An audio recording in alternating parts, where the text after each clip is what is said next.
tell you one thing, if there's nothing else that I can tell you today, is that there is a brand new attitude in the Blaine House.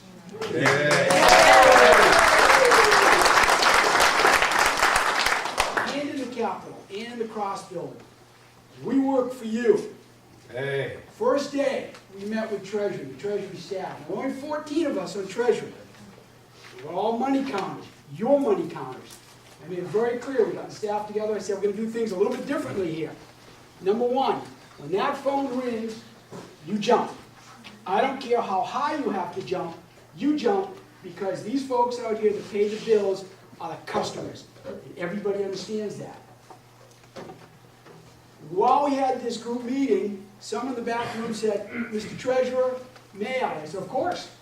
They said, you know, 5 years ago, we had 20 people in Treasury, now we have 14. I said, great.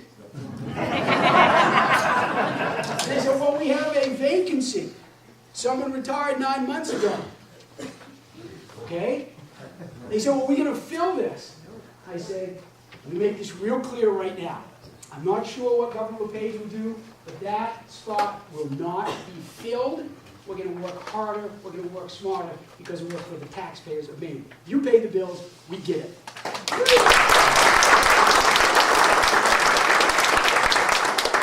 Now, you know we have a governor who's got a backbone of steel. Of steel. Again, this is an apolitical statement, I'm just telling the truth. He is working on what a whole bunch of us are working on in Augusta for you, and that's his first page. We all want to do the exact same thing, and that is to help you run your businesses so you can hire more people, so you can keep more of your own money. Now, how in the dickens do we get there?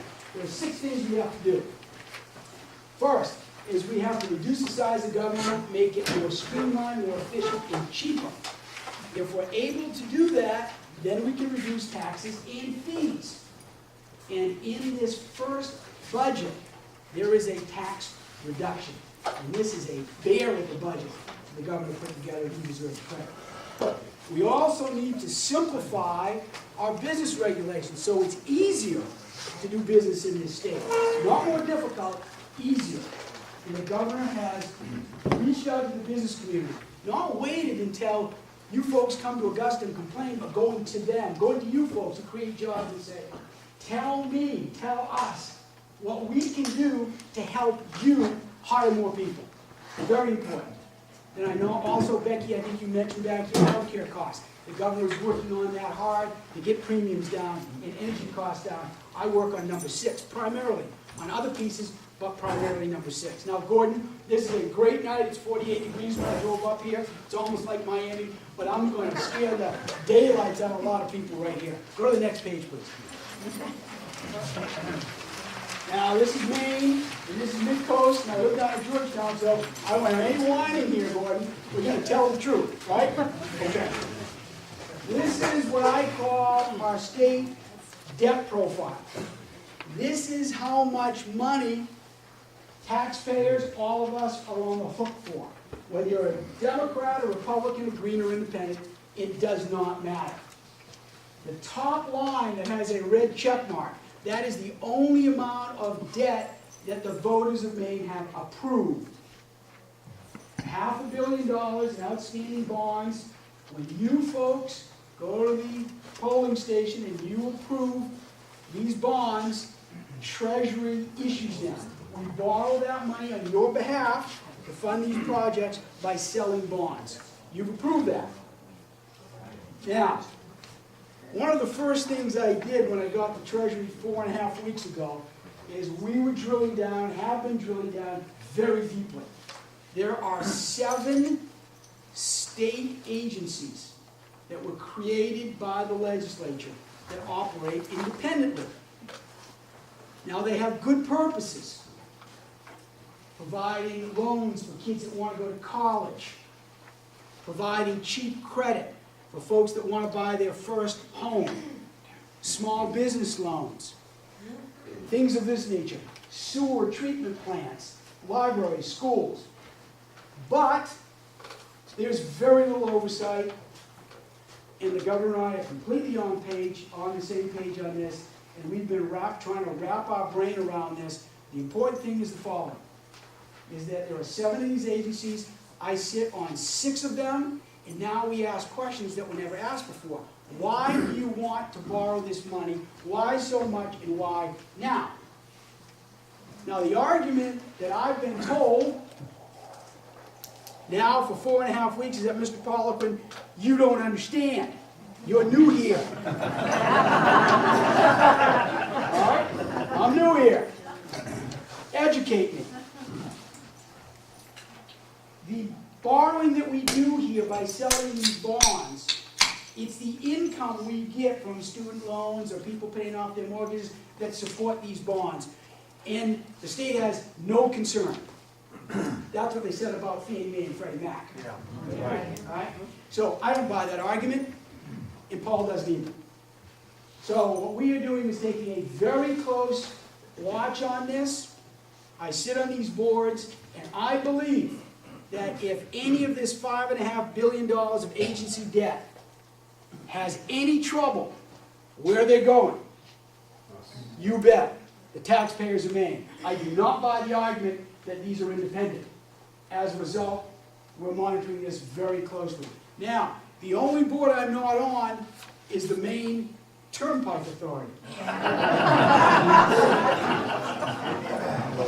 Guess what?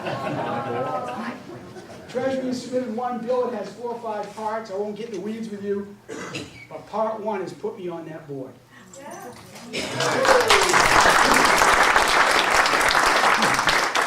And just in case that doesn't work, I've asked the governor to appoint me to that board. The governor also has the power to appoint the chair of the board.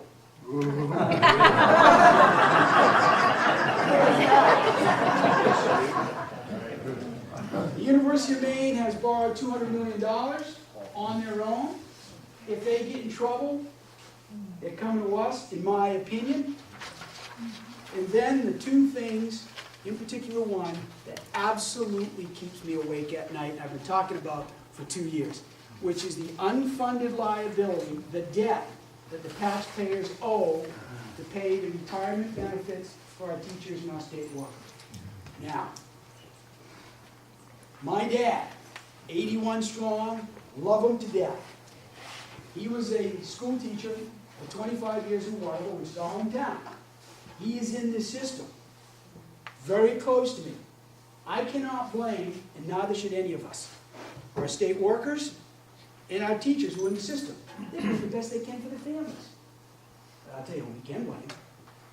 It's the folks who are leading our government many years ago who promised benefits without putting money aside.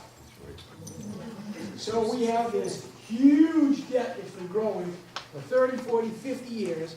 We haven't put enough money in the pot. And then 2 years ago in 2008, the stock and the bond markets got whacked. And so our investment pool dropped. And now, this is where we're at. Okay, don't fall off the chair because you're not going to like what you're going to see. These are the annual, Russ, can you see that? These are the annual payments that we taxpayers have to make to pay for these retirement benefits that have been promised. Now, constitutionally, the Maine Constitution, we must pay off this debt by 2028. This only goes out 10 years. If you want out another 8, you have the whole picture. Now, right now, if we had a check that we could write for $4.3 billion, we put it in the pot, invest it, and be done. We don't. So every year we have to make these payments that we can afford. If you add up 18 years of these payments, they total $10 billion. This is not D.C. where we have a monetary policy and we can print money. Who can tell me the only state in the union who does not have to balance its budget? No. Who? No, but they should. They do. Who? Vermont. Vermont constitutionally does not have to balance their budget, the only state in the union. But the point is, we do. This is real money. This is not funny money. So, what do? Some folks say, you know, Mr. Treasurer, you're being a little inflammatory. In Waterville, we call that telling the truth. The next page gives you the same numbers, but what it does in the fourth column from the right, it shows you the percent of our budget that these payments chew up. Look at the red number. In 10 years, an $850 million payment from us to pay off these retirement benefits equals projected to equal 25% of our entire state budget. Now, let's talk about fairness. All right? Our state workers and teachers have been promised this. The governor and I feel very strongly about doing everything we can to honor that commitment. But there are 70,000 people in that program. 40,000 are retired, 30,000 are still working accruing benefits. What about the other 1.2 million people? Because what this does is starts to chew into our budget. If you're spending 25% of your budget on this, how in the dickens are you going to pave your roads? Take care of those who really need it, Russ. Educate our kids. Pay for the judiciary system. Even fishery and water, whatever it is. So it is a huge problem. Now, some folks continue to go on, they say, you know, Bruce, all right, the number is what it is. How bad really is it? All right, let's go to the next page. What we've done here is very simple. We have taken, if we do not fix this problem, that $10 billion that we all owe, and we have simply divided it by our population. Every man, woman, and child in the state of Maine owes almost $7,600.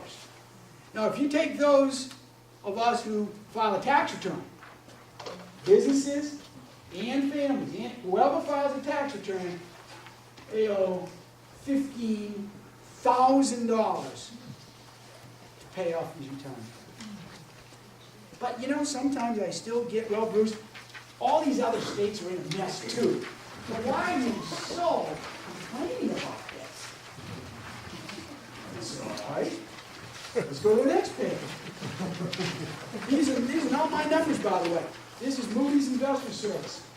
2 weeks ago, Moody's came out, they said, you know, we've been thinking about this for a long time, and we think that what these states owe to pay off their pension obligations should be looked at when you're assessing a state's credit rating. So where have you been? Of course you should. So we said, let's take a look at how Maine compares with the rest of the nation, the other New England states, and the other rural states. I get that sometimes. Well, we're a rural state. Okay, let's look at the other rural states. And let's see how tough it is for our economy to generate enough cash, tax revenues, to pay off this debt. As you can see, this pension obligation as a percent of gross domestic product, that is the summation of all the things we produce in Maine, whether it be a good or a service. Add it all together. That's our economy. And then take a look at these pension debts as compared to how much tax revenue we have. Two measures of our ability to pay it off. It's horrible. We're a low-wage state with a low population, and it's twice as tough to pay this off than other states on average. All right, the next page is, why is this so important to fix this today? Number of reasons.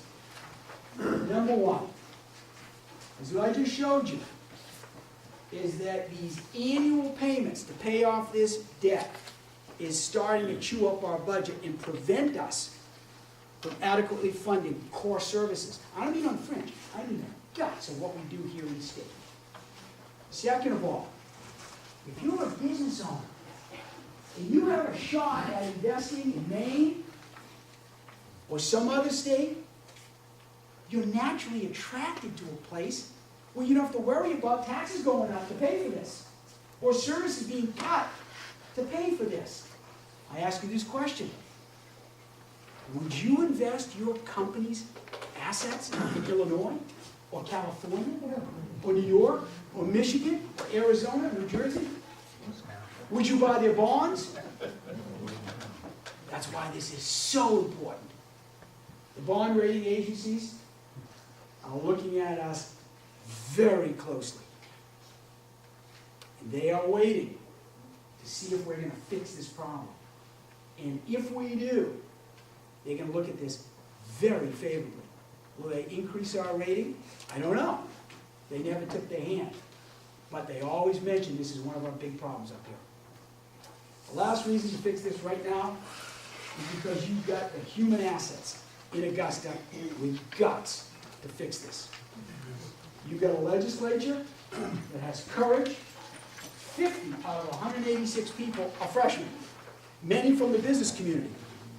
They get it. The golden goose is the business community.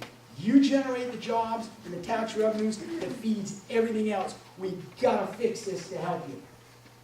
Secondly, is that we have a governor that is committed to doing this.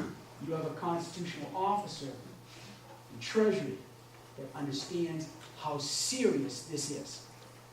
We've got to do this now. Now is the time to fix this. The political climate is right. The governor, in his budget that was released last week, proposes a fix. I received several hundred emails and phone calls a day. And what they've been saying the last 4 to 5 weeks is, okay, we're starting to get it. How do you fix it? Well, this is the governor's proposal. It is very balanced. The principle is shared sacrifice that he has talked about. And it includes, number one, not touching the retirement benefits that have been promised those that are retired now. These pension checks that go out to our retirees have earned it. They will not be cut. However, what we are asking is that for the next 3 years, there is no cost of living increasement. And then after 3 years, we cap any at 2%. We are then asking folks that are in the system now, still working, and they're accruing benefits. We are asking them to contribute another 2% of their salary to their own retirement. We think that is fair. And then for those who are not yet in the system, they're yet to be hired, or they've been here less than 5 years. They don't qualify to be in the system yet. What we are asking them is to retire at age 65 instead of age 62. We think this is balanced, this is fair, and this is reasonable. And if you look at that, the savings are breathtaking. What these numbers are now are what our annual payments will be going out 10 years. If you add all this up, you save a boatload of money. Right off the bat, the current debt that's $4.3 billion, if we could write a check, cut it in half. And then going out, if we have to make all these payments, the red ones, for 18 years, that $10 billion goes down to about 3.5. You save a boatload of money. So here's how you folks can help. We know how active you are. This is your state. We work for you. The reason that Treasury is doing something that no other treasurer that I know of has been doing, which is going out to you, into the press, into the business community, and anybody, left, right, center, who will listen to me, and telling the truth.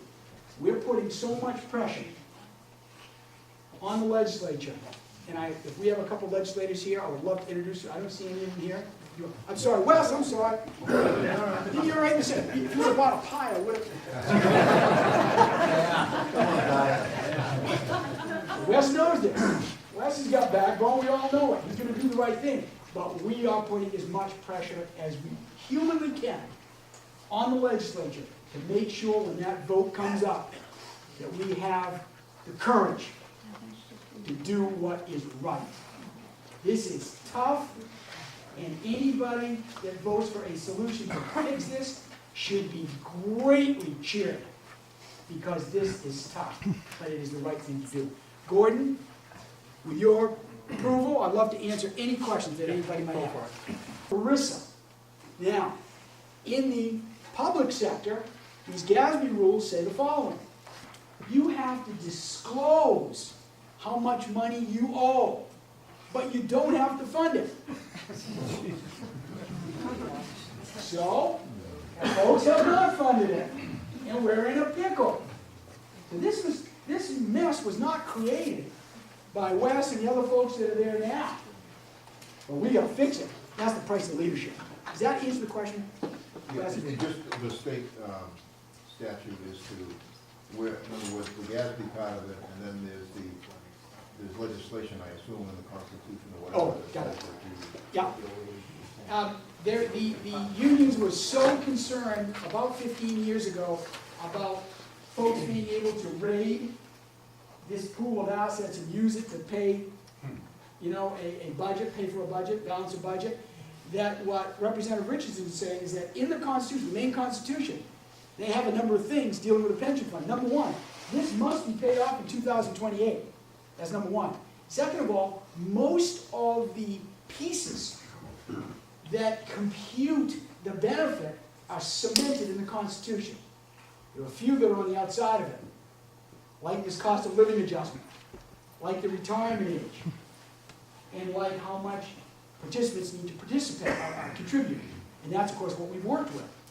Now, if we wanted to, and we've gotten I spent quite a bit of time last week, actually, with Bill Schneider, who you are going to love. He's fantastic. He's so smart and tough. And I met with him and three of his people in the AG's office saying, what if we want to break the contract? Can we break this contract and start over? Now, there is legal precedent to do this. It would be very, very contentious. The governor's decision is that if we are able to fix it without doing that, let's go that route, especially since these numbers keep going up. Yes? You say lower health insurance premiums. Is that just for the government employees? No. Okay, it's for everybody. Yeah. Wow. What do you have in mind? Well, the first thing is that, as you know, Maine side, with Florida, we're out of 28 states, and it costs us nothing, essentially nothing free, to repeal Obamacare. So that's the first thing that we're doing. The governor has a plan for this. Mary Mayhew has just been appointed head of DHHS, and we got a couple of business people that are working underneath her, and we need to make sure we tighten eligibility requirements, get the cost of delivering these services down. The problem is the governor is handcuffed, because Maine has been so generous with our Maine care that now we're way above the national average. If we want to drop down, they say, nope, you got to stay where you are. So we need to get this repealed. Okay, but those folks who are, those of us who are paying our own insurance premiums as self-employed, okay, I just have catastrophic, which is useless, okay, unless okay. But it's very expensive anyway. So it went up last year from, like for me, from 198 to 228, okay, maybe 6 months ago. Now they're saying they want another 10% increase. Now my salary isn't going up 10%. How do we stop this? The way you stop it is you get the right people in the legislature, we have them, the right governor, the right cabinet, and we've only been there 4 weeks. Paul's been there 5, we've been there 4. And so we're working as hard as we can, but we've got to open it up to competition, we've got to repeal Obamacare, and that's going to open up a whole other set of opportunities for us. But we understand the problem.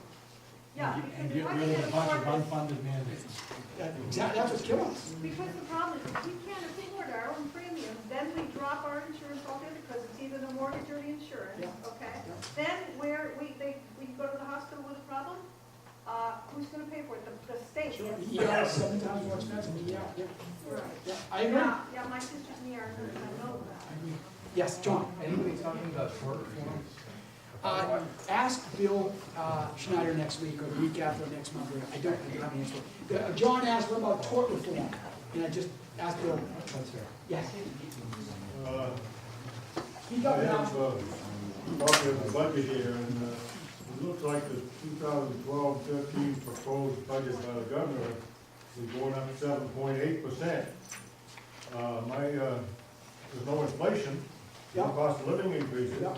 How come the budget's going up that much if we're not gonna be able to have income to pay? Yeah, it's a very good question. Everybody hear that? Why is the budget going up? It really is not. It looks like it is, and I'll try to explain it the best I can. Here are some of the gimmicks that have been used in the past. Last 2 years' budget, we have a budget cycle that's 2 years. The prior 2 years, we're actually still in it, ends this June 30th. The way they peel off money to share with the municipalities is they take 5% off the top.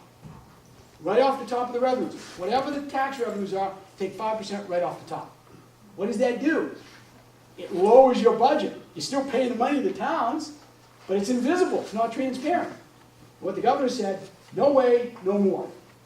What we pay at the state level, what we pay these cities and towns is going to be transparent. It's going to be a budget item that everybody can see. That amounts to about $200, $300 million. So all of a sudden that gap is real close. Then these mandates that Dale was just talking about. I mean, you know what the governor wants to do when it comes to reforming welfare. My God, we all know this story. We are so handcuffed in doing that. So that's another problem.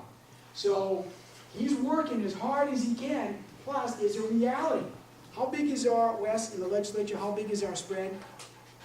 6, 7, 8 seats in the House? Well, 6 in the House? I was gonna mention, when you're talking about this, maybe you can talk about the deadline to get the budget done. In other words, if we don't have a 2/3 majority, we have to have it done by March 31st. Right. This is only a month away. But, No, Wes, stand up and tell the game this. Go ahead, come on. You're not shy. we have a situation going before us, which is really going to be important, and that's why I wanted to mention this, because all of you may want to talk to, if I'm not your legislator, you may want to talk to somebody else. But we have basically a 90-day period from the signing of the budget till it takes effect. So that means, unless it's an emergency means we have to have a 2/3 vote. So, going through this process, we have basically through March 31st to just have a majority. And then we have the 90 days through June 30th, we're good. If we miss the March 31st deadline, then we have to have a 2/3 to make it an emergency. So on June 30th, when we pass that budget, and June 15th, whatever our last day is, it'll be in law and ready to go. It's going to be a problem. All of the things that Bruce has spoken about here this evening are things that are, needless to say, contentious on both sides of the aisle. And because of that, I am almost thinking for sure that we are going to have just a majority budget. That's me. I don't know how you feel. Well, I can't say any better than that. Wes, can we do it by March 31st?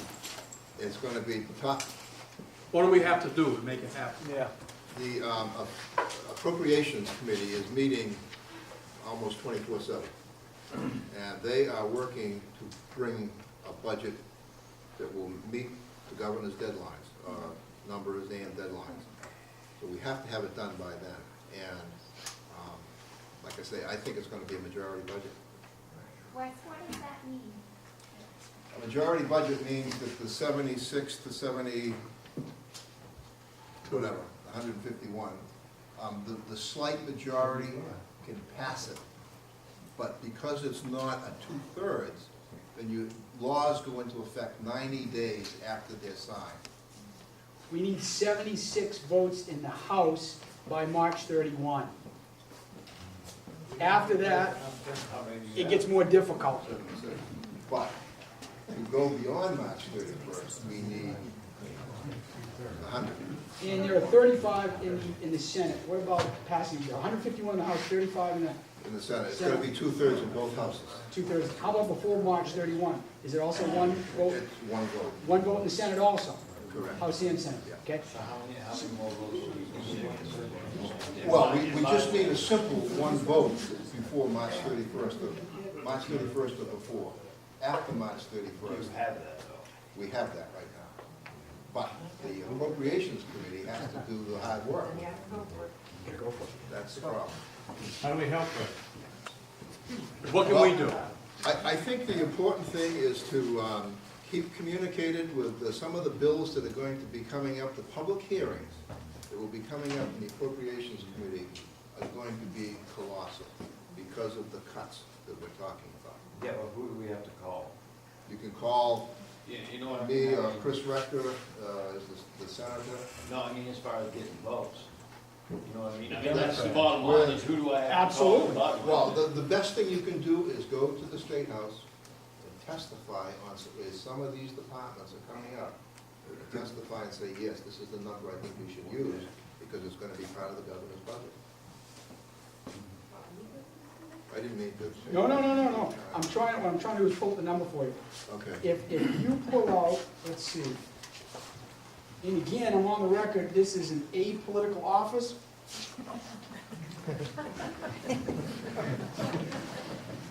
624-9494. 624-9494. That is the number for the switchboard at the State House.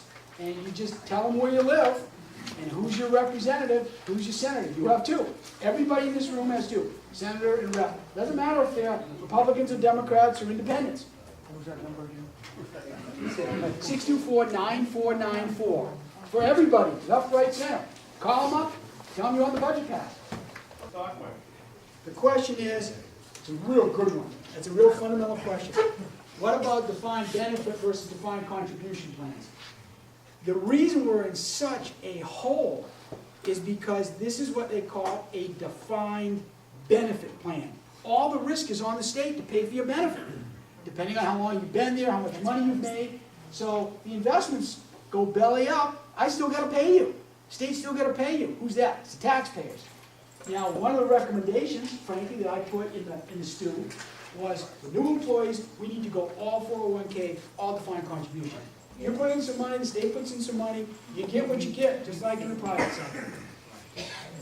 It does make sense. That's not what the final outcome was. You saw what the final outcome is, because again, the part of the solution is the political calculus. We've got to get this passed. So we are a watered down defined benefit plan for new people going forward, but it's still a defined benefit plan. Yep. Yes, sir. Yes, sir. I just wanted to say, and I think I speak for everybody here, I'm damn glad you're on the job up there.